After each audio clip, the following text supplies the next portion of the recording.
Tapi kalau kalian misalnya jauh banget, tapi akhirnya mengarah ke arah yang tepat, at one point kalian akan mengarah ke tempat yang tepat itu.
Hello Fuse, teman-teman apa kabar? Happy Sunday.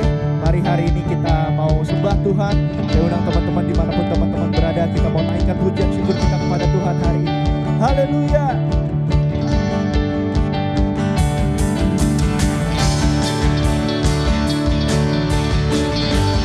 Terima kasih Tuhan.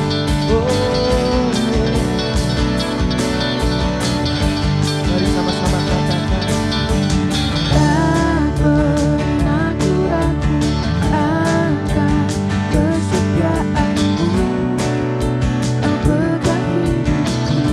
Sepenuh jiwaku,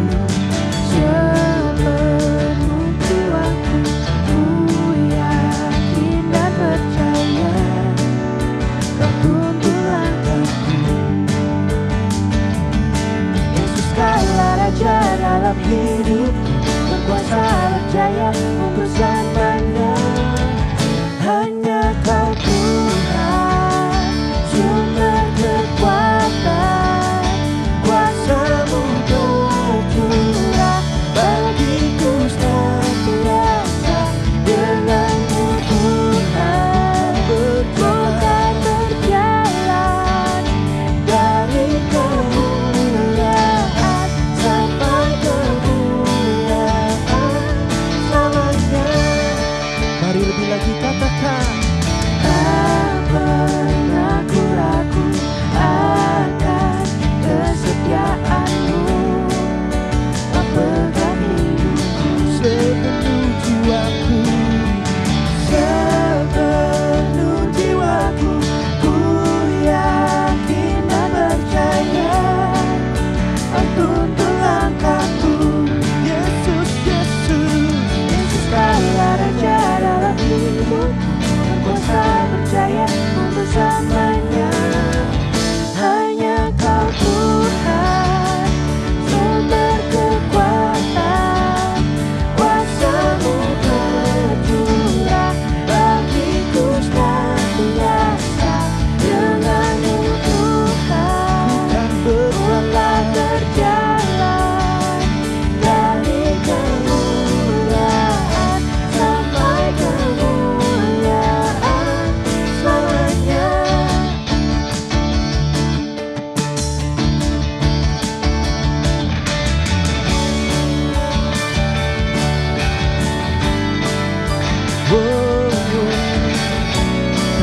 memujimu. Katakan Yesus, Yesus kaulah Raja dalam hidupku, berkuasa berjaya untuk selamanya. Yesus kaulah Raja dalam hidupku, berkuasa berjaya untuk selamanya. Hanya Kau Tuhan, sumber kekuatan, kuasa-Mu tercurah bagiku senantiasa. Denganmu Tuhan, ku kan berjalan dari kemuliaan sampai kemuliaan, dari kemuliaan sampai kemuliaan selamanya.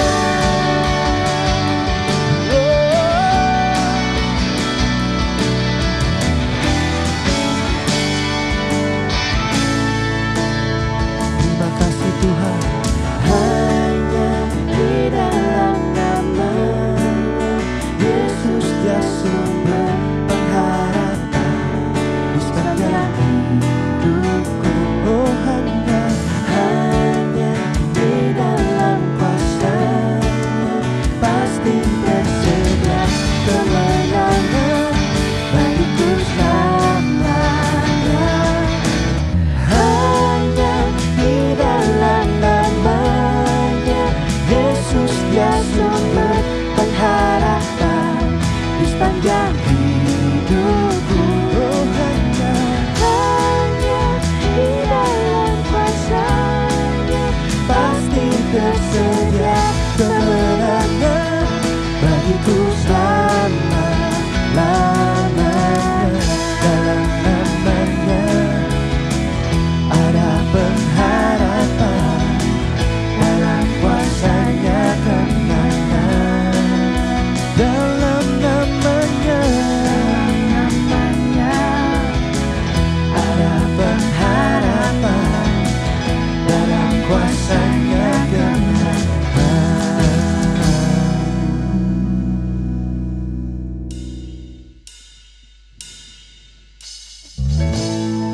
Mari masuk lebih lagi ke hadirat Tuhan. Thank you Jesus.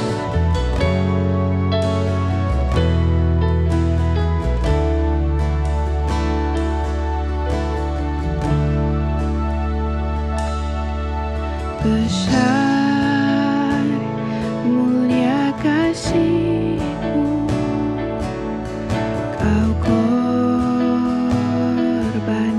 hidupmu, curahkan darah-Mu sebagai ganti dosaku. Kau berikan harapan di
penebusku, Yesus.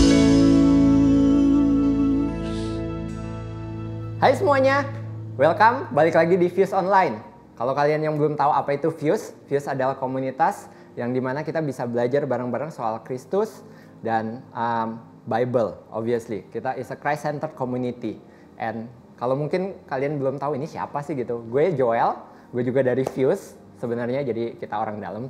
Dan gue dari Fuse Peak 3 lebih tepatnya gitu. So salam kenal kalau buat yang belum kenal, and good to see every one of you walaupun kalian ada di rumah doang gitu, kita bisa bertemu secara digital. Oke, supaya nggak lama-lama, kalau gue pengen ngajak kita untuk berdoa dulu yuk. Tuhan, terima kasih Tuhan buat hari ini kami bisa berkumpul, kami bisa mau belajar tentang firman-Mu Tuhan, biar apapun yang kami pelajari hari ini bisa dari Engkau saja, Roh Kudus, yang berbicara pada setiap dari hati kami Tuhan. Bukan Joel yang ngomong, bukan siapapun Tuhan, tapi Roh Kudus, Engkau yang berbicara pada setiap hati kami. Kami mau belajar lebih lagi mengenai Engkau Tuhan. Dan kami nggak mau cuman dengar doang, tapi kami mau bisa mengaplikasikan ini ke dalam kehidupan kami. Dan terus pimpin kami dan hari-hari kami Tuhan. Terima kasih Tuhan buat hari ini kami mendengar soal firman-Mu. Dalam nama Tuhan Yesus kami sudah berdoa. Haleluya. Amin. So, langsung aja guys. Temanya bulan ini itu apa sih? Ini udah minggu keempat. Hopefully kalian udah tahu lah by now ya. Temanya adalah Christ-centered. Christ-centered itu apa? Ini pas gue denger pertama kali kayak oke, temanya bulan ini Christ-centered ya, sharing soal itu. Gue kayak, oke, Christ-centered itu apa ya? Kita bahkan ngomong Fuse itu is a Christ-centered community gitu. Tapi kayak gue oke, gue udah sering banget dengar, sampai ini jadi kayak klise gitu. Apalagi gue born as a Christian gitu. Dan, tapi kata-kata ini udah saking sering dengernya kayak hilang maknanya. Dan pas gue mikir kayak, Christ-centered ini apa ya? Dan gue mikir Christ-centered ini lebih kayak how sih? Kayak gimana kalau kita mau hidup, itu mesti bernapas. Tapi kalau kita udah hidup, tujuannya apa untuk hidup itu? Sama kayak kita kalau mau jadi Christian, kita itu mesti Christ-centered. How-nya, tapi tujuannya apa? Kalau misalnya kita nggak tahu how-nya, itu kayak Christ-centered-nya sendiri hilang maknanya. Ini yang gue pikirin ya. Makanya kayak oke, kalau gitu Christ-centered itu gimana gitu. Dan kenapa pentingnya untuk tahu tujuan? Itu karena kalau nggak tahu tujuannya, kita how-nya akan bingung juga. Contohnya, kalian misalnya mau ke Bogor sama mau ke Singapura. Kalau ke Bogor kalian bisa pakai mobil aja kan gitu, tahu how-nya. Kalau ke Singapura obviously nggak bisa, mesti naik pesawat. Itu dia. Jadi kalau kalian tahu dulu tujuannya, makanya kalian mengerti, oh kenapa gue mesti pakai mobil, kenapa gue mesti Christ-centered gitu kan. So, gue tanya, apa sih tujuan kita? Hidup kita sebagai pengikut Kristus kalau gitu. Kalau mau Christ-centered, tujuannya itu apa? Kita mungkin bisa baca di Wahyu 4 ayat 11. Di sini dibilang, ya Tuhan dan Allah kami, Engkau layak menerima puji-pujian dan hormat dan kuasa, sebab Engkau telah menciptakan segala sesuatu dan oleh karena kehendak-Mu semuanya itu ada dan diciptakan. Kalian lihat, tujuannya kita itu adalah untuk memuliakan Tuhan. Tuhan itu layak untuk menerima puji-pujian. Tapi gue sering dengar juga, ini gue step back a little bit. Orang sering bilang, kok Tuhan ini kayak gila hormat banget sih ya. Kok minta dipuji dan lain-lain gitu. Wait. Itu sebenarnya pola pikir yang salah guys. Kalau kita mikirnya kayak, oke, Tuhan mau dipuji dan lain-lain. Bayangin kalau kalian ini udah mau mati. Kalian udah di deathbed, gak ada harapan, tiba-tiba ada satu dokter datang. Lu bisa disembuhin loh. Dan beneran disembuhin. Responnya kalian gimana? Wah gila, pasti thank you banget kata dokter. Gila, ini dokter paling bagus, semua orang kalian kasih tahu ini dokter yang hebat. Dan lu puji-puji dia terus gitu kan. So kalau kalian mengerti, ini cerita yang udah paling klasik, Yesus mati di dunia demi kita. Itu kalian udah tahu lah ceritanya. Tapi kalau kalian benar-benar ngerti itu, nggak heran kalian pengen memuji-muji Tuhan gitu. Kayak oke, gue mau memuliakan Tuhan. Tujuan dari kehidupan kita sebagai orang pengikut Kristus adalah memuliakan Tuhan, glorifying God gitu kan. Itu dia dulu tujuannya gitu. Makanya kenapa kita akan ngobrolin lebih ke sebenarnya ini topik utamanya Christ-centered-nya gitu. Karena kita udah tahu dulu tujuannya kita adalah untuk memuliakan Tuhan. Karena kalau gue nggak ngomong soal tujuannya ini dulu, kita akan bingung kenapa sih kita mesti Christ-centered gitu. Gue akan bahas lebih lanjut. Oke, how-nya gimana Christ-centered-nya? Kita pengen belajar memuliakan Tuhan yang baik itu gimana caranya? Obviously, kalau nggak salah berapa minggu lalu, Ko Gary sempat ngomong untuk belajar yang baik itu mesti ada mentor. It's better kalau bisa ada mentor gitu. Kenapa? Karena mentor itu udah berjalan lebih dulu, melewati apa yang bakal kita lewatin, dan dia udah tahu gitu. Gue tanya, mentor yang kita bisa belajarin kalau mau mengikut memuliakan Tuhan itu siapa? Perlu drum roll nggak nih? Oke. Adalah Yesus. Oke, tepat banget. Yesus adalah mentor yang kita mesti belajar dari.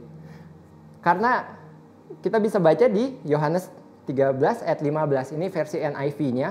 I have set you an example that you should do as I have done for you. Yesus bilang, Yesus sudah memberikan example. Udah kasih contoh nih. Dia udah melakukan, dia menjadi manusia, melewati apapun yang kita akan terima. Jadi dia udah tahu, dan dia lewatin semuanya dengan kalau nilai itu kayak high distinction, perfect gitu kan, 100% gitu. Dan ya kalau kita mau belajar sepeda jangan belajar sama orang yang nggak bisa naik sepeda gitu kan. Kalau belajar nyetir jangan belajar sama orang yang nggak bisa nyetir gitu kan, itu salah banget. Tapi Yesus ini perfect, dia lewatin semuanya perfect. Jadi obviously dia legit untuk kita ikutin. Nah, cuman masalahnya ini yang jadi pergumulan gue juga gitu dulu. Gue itu dulu sempat bingung, ngapain gue ikut Yesus ya? Kenapa gue mesti Christ-centered? Gue mau ajak kita untuk baca di Matius 4 ayat 18 sampai 20. Ini adalah suatu cerita. Gue mungkin ayatnya bisa muncul, tapi gue langsung aja ya. Itu adalah cerita ketika Yesus memanggil Petrus pertama kali. Yesus datang, Petrus lagi nelayan, terus dia bilang, ikutlah aku. Kemudian Petrus meninggalkan semuanya dan dia mengikut Tuhan Yesus. Kalau di Lukas itu ada lebih panjang ceritanya, dibilang udah seharian gak dapet ikan, terus Yesus bilang suruh tebar jala. Dan beneran akhirnya jalanya itu ditebarkan, dapet ikan. Akhirnya dia mengikut Tuhan. Karena Tuhan bilang ikutlah aku. Pertanyaannya dulu yang gue bingung banget itu kayak, ini orang aneh banget.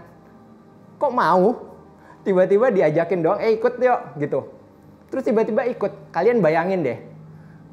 Ada orang strangers kalian gak kenal, datang ketok-ketok rumah atau datang di kantor tiba-tiba, Joel, siapapun, ikut gue yuk, gitu. Ikut nggak? Kalian bakal gila, ini orang creepy banget gitu kan. Tapi kenapa sih Petrus mau ikut? Itu yang aneh banget gue. Nah, tapi pas kita tahu konteksnya, itu gue kayak belajar banyak sih. Kayak kita tahu konteksnya di Israel zaman dulu, kenapa Petrus mau, itu kayak bless gue banget. Dan gue, I hope kalian juga bisa bless dari cerita ini. Ternyata Yesus itu kan rabi, guru. Rabi itu adalah posisi yang sangat diinginkan di posisi orang Israel zaman dulu. Karena susah banget untuk jadi rabi. Dan itu posisi yang orang inginkan. Kenapa? Mungkin kalian kayak oke, susahnya seberapa sih? Gue kasih konteksnya ya. Untuk orang mau jadi rabi di zaman dulu, itu dari mulai umur 5, usia 5, dia itu akan belajar soal ngafalin Torah. 5 kitab Torah itu apa? Taurat, Kejadian, Keluaran, Imamat, Bilangan, Ulangan. Ngafalin umur 5 sampai umur 10 tahun. Ini gambaran singkatnya ya. Kalian ngafalin lah segini gitu, sebanyak ini ngafalin persis. Itu apalagi Alkitab tulisannya kecil-kecil. Terus kalian kalau baca Imamat aja kadang-kadang ada yang ngantuk-ngantuk. Ini kalian hafalin gitu. Itu dihafalin umur 5 sampai 10. Terus kemudian gimana? Dicari yang the best of the best. Dari yang bisa melakukan itu, masuk ke jenjang selanjutnya. Untuk apa? Meninterpretasikan Torahnya itu. Makanya gak heran kalau kalian baca umur 12 tahun, Yesus itu ada yang di bait suci, dia itu sampai membuat orang-orang terkagum-kagum. Karena itu memang umurnya dan wajar untuk orang Israel seperti itu, cuman memang Yesus spesial dengan kebijaksanaannya umur 12 tahun. Jadi sampai umur 13 tahun itu orang belajar untuk interpret the Torah itu. Dan yang the best of the best lagi, diseleksi Itu belajar untuk fulfilling the commandment. Nah, umur 15 tahun, setelah fulfilling the commandment, the best of the best lagi, mereka bisa mencari rabi. Mencari rabi itu gimana? Ada guru-guru di situ yang udah lolos semuanya ini, dan mereka kan punya interpretasinya. Umur 15 tahun ini mereka kan belajar untuk interpretasi dari rabi-rabi ini. Dan rabi-rabinya ini nggak asal terima gitu. Kayak kalian masuk universitas semuanya nggak asal terima kan. Mereka akan seleksi, mereka ngobrol dengan orang ini. Apakah orang ini yang the best of the best dari yang udah lewatin semuanya ini memiliki pemikiran yang sama, memiliki mindset dan capability untuk bisa menjadi seperti rabi ini. Karena kalau dia udah ngikut rabi ini, dia akan transfer semua yang dia tahu gitu. Supaya orang ini bisa pass on apapun yang rabi ini tahu gitu ke orang selanjutnya. Dan yang gagal biasanya disuruh pulang. Pulanglah, bantu usaha keluargamu, semoga supaya generasimu selanjutnya bisa menjadi rabi. Gila, itu kayak sedih banget gak sih kalau yang ditolak? Kalian lihat, Petrus itu lagi ada di mana pas dipanggil sama Yesus? Menjala ikan. Kalau dia menjala ikan berarti dia bukan rabi. Kalau dia bukan rabi berarti dia ditolak. Kalian ngerti gak sih posisinya? Berarti dia itu sebenarnya bukan the best of the best. Dan tiba-tiba Yesus datang, dia bilang, "Hai, ikutlah aku." Ini kayak, wow, ini kesempatan yang dia dulu pengen dapatkan tapi nggak bisa gitu kan. Itu dia. Makanya nggak heran begitu dia panggil langsung kayak, oke, gue tinggalkan semua. Tapi mungkin untuk kondisi kita zaman sekarang, gue juga dulu udah tahu kondisi ini, ceritanya masih kayak, oke, gue dipanggil Yesus masih mau nggak ya?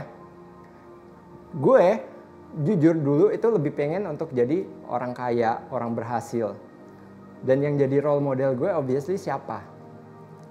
Obviously adalah Bill Gates, Warren Buffett, dan lain-lain gitu. Kalau kalian mungkin suka olahraga, musician, pick your role models lah. Dan tiba-tiba role model kalian ini datang. Hai, yuk ikut gue akan jadikan kalian apapun yang gue punya sekarang, seperti gue bahkan lebih. Gue mikir, gue diajak Bill Gates kayak gitu, mau gak ya? Oke, gue tinggalin semua lah. Ini karena dia udah janji loh. Dia bilang, gue bisa jadiin lu seperti gue. Ya udah, gue tinggalin. Makanya, itu kenapa balik lagi gue bilang, pentingnya daripada tujuan. Kita udah tahu tujuan kita itu apa, memuliakan Allah. Makanya kita jadi make sense kenapa kita mesti mengikut Kristus. Yang jadi pertanyaan gue, makanya, kenapa dulu gue itu gak mau. Kalau Tuhan panggil itu kayak, aduh, masih mikir. Antara satu, gue gak ngerti value-nya dari Tuhan Yesus ini. Gue gak kenal, kayak strangers yang manggil. Atau gue gak ngerti akan experience-nya Tuhan, pengorbanannya Tuhan dalam kehidupan gue gitu. Makanya tujuan hidup gue bukan untuk memuliakan Tuhan gitu, tapi untuk yang lain gitu. Itu dia makanya kenapa Bill Gates, gue lebih appealing buat gue kalau dia yang manggil gitu, bukan Yesus. Jadi kalau kita mau jadikan Yesus sebagai role model kita, tujuan hidupnya kita udah jelas, makanya gak heran di 1 Korintus 10 ayat 13 dibilang, jika engkau makan atau jika engkau minum atau jika engkau melakukan sesuatu yang lain, lakukanlah semua itu untuk kemuliaan Allah. Karena kita udah tahu dulu tujuannya kita apa, goalsnya kita apa. Apapun yang kita lakukan kita mau seperti guru kita Yesus. Ada orang bilang kan, what would Jesus do kan. Dan ini yang menarik. Pentingnya sebagai kita untuk targetnya itu jelas. Karena ini kata dari dosa itu artinya kan bahasa aslinya itu hamartia. Biasa kalau udah pakai bahasa asli ini keren banget ya. Nggak bercanda guys. Tapi hamartia itu artinya missing the mark gitu. Kalau meleset berarti kan ada yang tepat sasaran. Anggapan ini ya. Ini thanks to Fuse Production, gue bisa pakai the magic of production. Jadi ini tepat sasaran nih anggapannya. Kita tepat sasaran, tapi anggapan kalian udah deket banget, tapi meleset nih. Kalian bakalan tepat sasaran nggak ini nantinya? Itu ada targetnya. Kalian bakal larinya jauh kan pasti, nggak akan tepat sasaran. Tapi kalau kalian misalnya jauh banget, tapi akhirnya mengarah ke arah yang tepat, at one point kalian akan mengarah ke tempat yang tepat itu. Jadi sama aja, kalian mau dari dulu kelihatan Kristen, kelihatan udah deket banget, tapi trajektorinya kalian salah, percuma. Karena at the end nggak bakal nyampe ke tujuannya. Tapi kalau kalian mau kelihatan jauh seperti apapun, hancur. Tapi kalau kalian tujuannya, gue mau memuliakan Kristus, gue mau seperti Kristus.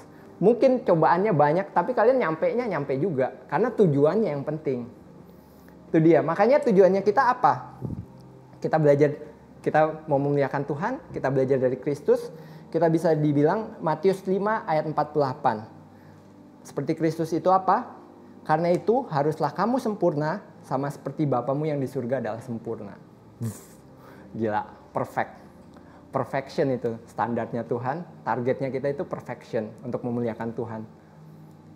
Ini orang biasanya langsung keder nih, langsung kayak aduh perfection, aduh Yesus kan itu Tuhan di muka bumi, nggak heran dia perfect. Banyak orang udah langsung ngomong kayak gitu.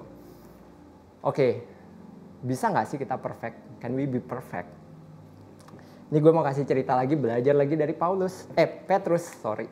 Di Matius 14 ayat 26 sampai 29, ini ada ceritanya juga. Gue langsung aja ngomongin. Waktu itu Petrus dan murid-murid lagi di atas kapal. Banyak gelombang. Mereka ketakutan. Tiba-tiba muncul satu sosok. Wow, dikirain hantu gitu kan. Serem banget gitu. Kemudian semuanya itu kayak oke, ini hantu. Malah dikirain hantu gitu. Kenapa? Yang jadi pertanyaan gue, responnya Pak Petrus balik lagi. Orang lihat hantu, lu nanyanya kayak dibilang, oh ini adalah aku, katanya Yesus gitu kan.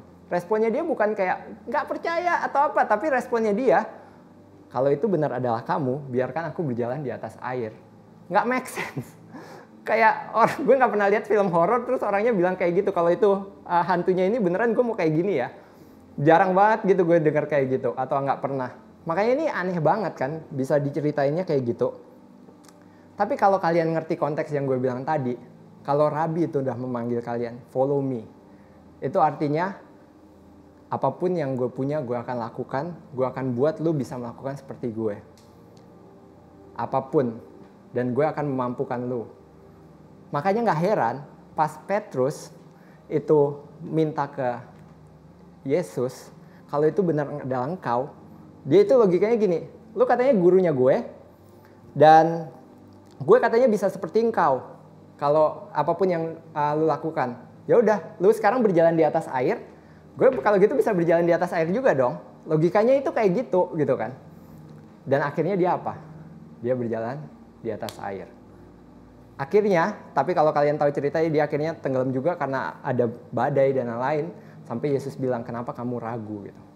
Oke, dia memang ragu, tapi kalau mau dibilang lebih details, mungkin ragunya itu karena dia nggak yakin apakah Yesus ini benar-benar bisa menjadikan dia semakin serupa dengan Kristus. Seperti gurunya ini, dia nggak yakin apakah bisa nggak sih dia seperti gurunya. Itu mungkin kayak kita nggak sih? Gue sih ngerasain banget gitu. Kayak dengan jatuh di dosa yang sama mungkin, atau kayak ada tantangan hidup, kayak aduh Tuhan, gue nggak bisa sih seperti Engkau. Itu kayak capek banget gitu kadang-kadang, aduh ini bisa nggak sih? Tapi gue mau encourage kalian, Yesus itu udah bilang loh, follow me. Gue tahu lu bisa. Dan gue bukan cuman gue tahu lu bisa, gue akan equip lu supaya lu bisa gitu. Dan untuk menjadi sempurna obviously nggak gampang. Kayak Petrus itu jatuh bangun. Gue bisa bilang ini di Psalm 66 ayat 10. For you, God, tested us. You refine us like silver. Kita di-refine. Ini mungkin kalian udah dengar lagi kayak aduh sering banget ya Pak, kita lah pasti ditempa, diolah gitu kan. Ini tapi di Mazmur ini dibilangnya like a silver. Gue pernah dengar satu renungan cerita soal silver itu seperti apa prosesnya. Kayak yang kalian tahu udah logam mulia itu ditempa, kena panas, terus ditempa lagi untuk supaya dia murni. Supaya dia murni dan jadi pure. Tapi yang menarik, gimana caranya kalian bisa tahu kalau silver ini udah pure? Ini menarik banget.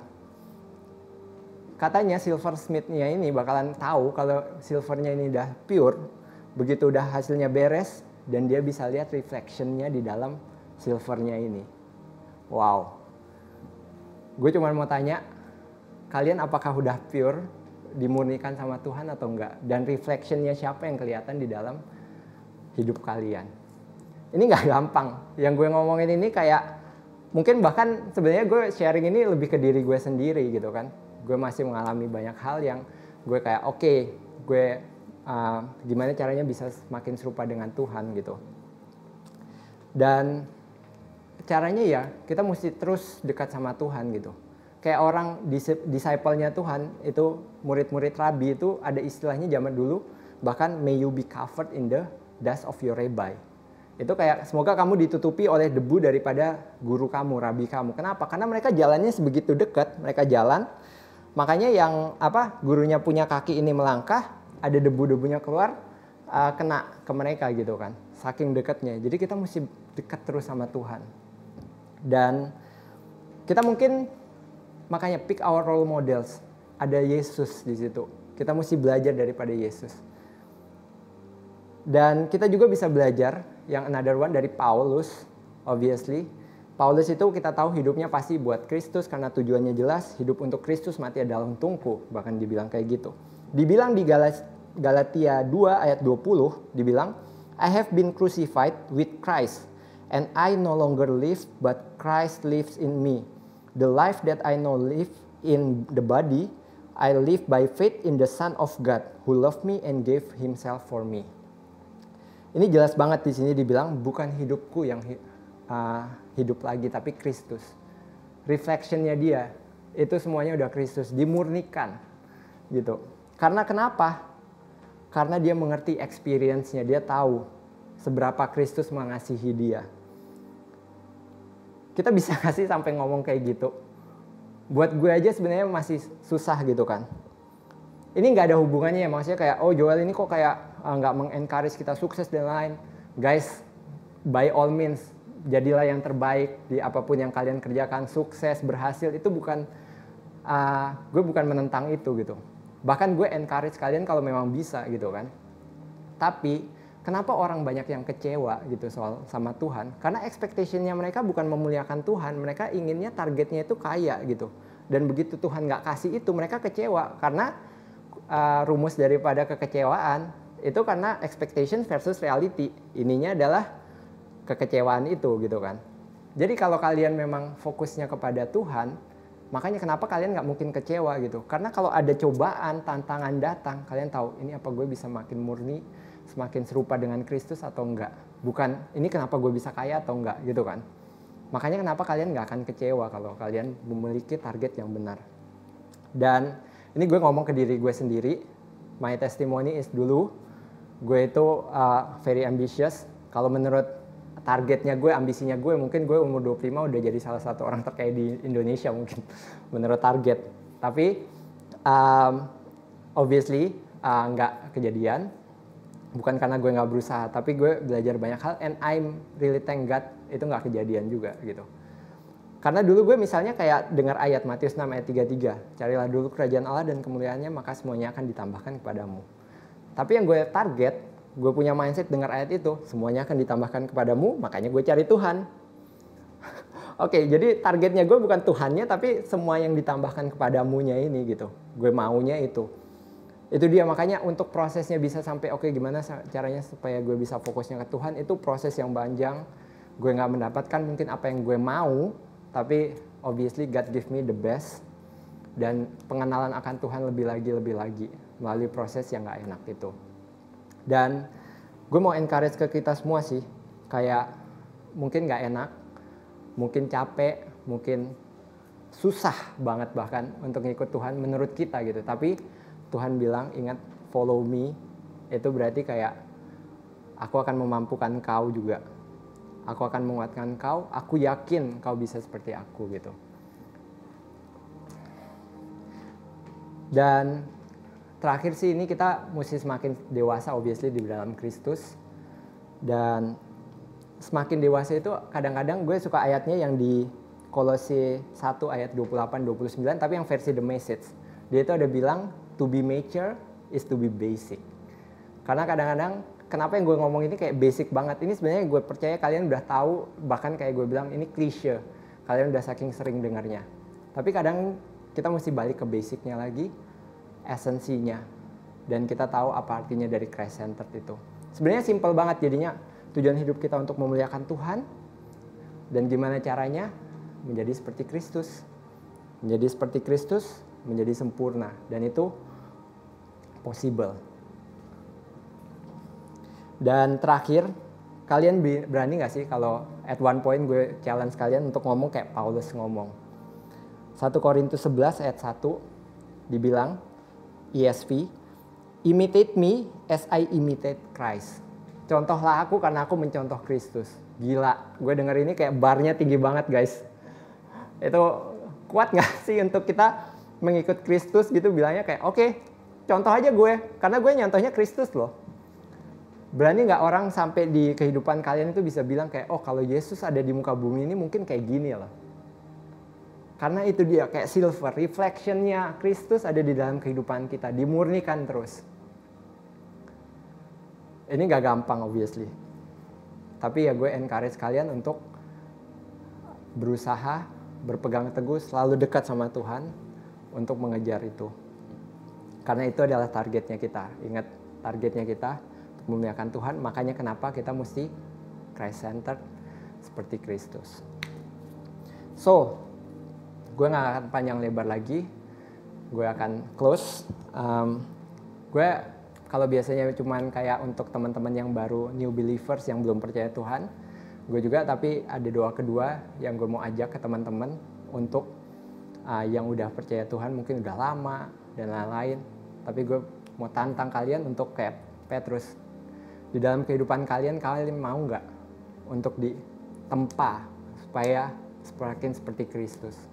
Dan yang gue bilang ini bukannya sesuatu yang kayak oke Tuhan gue diberkati dan lain-lain enak gitu kan. Mungkin yang gue tantang ke kalian ini hal yang malah nggak enak. Akan ada tantangan seperti silver itu. Diolah, ditempa, nggak enak. Tapi itu tujuannya apa? Untuk kebaikan kalian semakin serupa dengan Kristus. So, kalau kalian mau, gue akan ajak kita semuanya untuk berdoa. Tuhan, terima kasih Tuhan buat hari ini. Kami bisa sharing di sini biar Engkau sendiri Tuhan yang membukakan hati kami. Dan kami tahu Tuhan, kalau kami mungkin ada yang belum mengenal Engkau, kami pengen dari sharing kami hari ini, kami pengen mengenal Engkau lebih lagi Tuhan. Engkau yang bukakan mata hati kami. Kami tahu Engkau adalah Allah yang hidup, bukan Allah yang mati. Engkau yang bisa menjelaskan pada setiap dari kami, yang open up yourself to every one of us, Lord. Mungkin kalian bisa ikutin doa gue. Tuhan, gue pengen mengenal Engkau lebih lagi, biar Engkau yang bukakan mata hatiku Tuhan. Engkau yang pimpin jalan mana yang harus kupilih. Engkau yang menjadi pelita bagi kakiku, supaya aku bisa mengenal Engkau lebih lagi Tuhan. Dan aku mau mengikut Engkau. Terima kasih Tuhan. Dan juga Yuel mau berdoa Tuhan buat teman-teman yang mungkin sudah mengenal Engkau, atau mengklaim mengenal Engkau Tuhan. Dan tapi pengen lebih lagi dimurnikan, menjadi semakin serupa dengan Engkau. Kami tahu Tuhan mungkin prosesnya gak akan enak. Kami tahu mungkin akan banyak tantangan ke depannya. Dan mungkin ada banyak keraguan di dalam hati kami, tapi kami tahu Tuhan, Engkau yang mengajak kami untuk mengikut Engkau.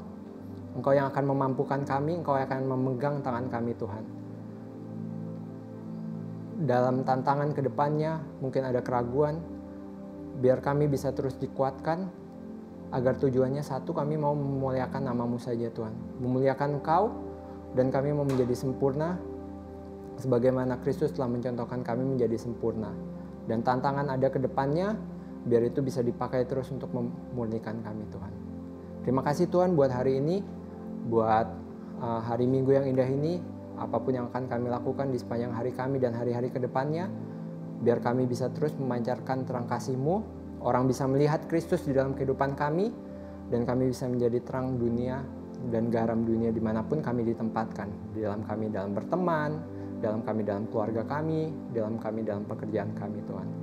Terima kasih Tuhan, Kau yang berkati kami, apapun yang kami kerjakan juga, kami serahkan semua kehidupan kami hanya ke dalam tangan-Mu. Dalam nama Tuhan Yesus kami sudah berdoa. Haleluya. Amin. So, thank you guys. Happy Sunday. See you next week. Bye.